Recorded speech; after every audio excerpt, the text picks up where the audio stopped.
just do so and so and so and so. And you must feel grateful for having been fathered. You're a miserable worm, and therefore inwardly, because without me you might not have been. You owe everything you have to my having produced you, and you are a debtor. And because you are a debtor, you have a duty. Duty is the same word as debt, debit. You owe life to me who produced you, although I won't admit I had a great deal of fun doing it.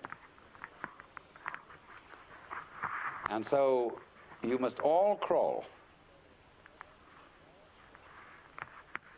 Now, you see, that conception of our relationship to reality has been the popular idea for centuries in the Western world. So that you never really knew where you stood with the authority.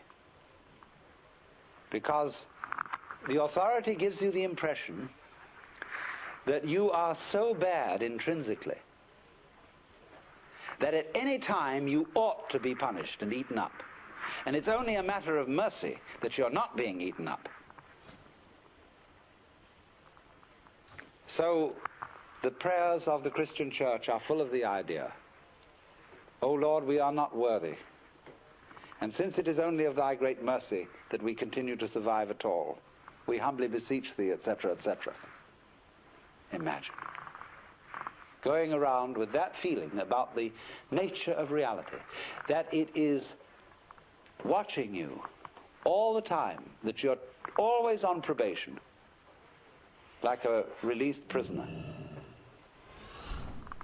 And therefore there is an all-seeing eye at every moment of the day and night surveilling you, much more efficiently than any big brother could watch you through tiny TV cameras in your bedroom. I know a friend of mine who is a devout Catholic, and in her toilet, but she is different, she has a sense of humor. And in the toilet, you know, it's an old-fashioned one, there's a tank and a pipe coming down to the john. And there's a little placard on it with a big eye painted. And in Gothic letters underneath it, it says, Thou, God, seest me.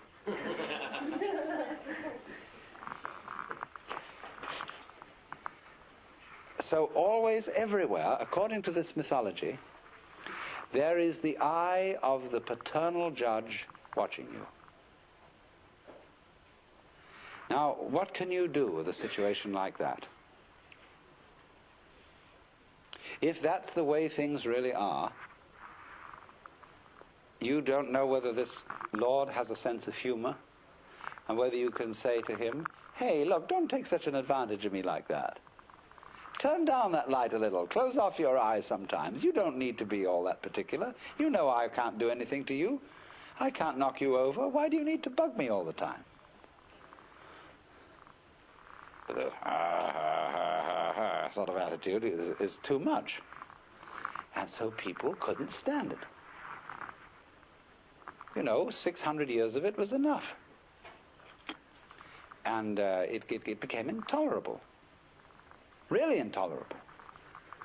Because everybody knew they were sinners, and that they were doing all the things against the rules in the book, and nobody could possibly put up with it.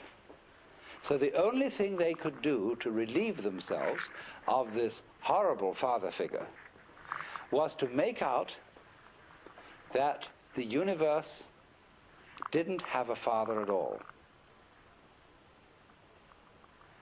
That it was really an orphan, not even virgin born. It didn't even have a mother.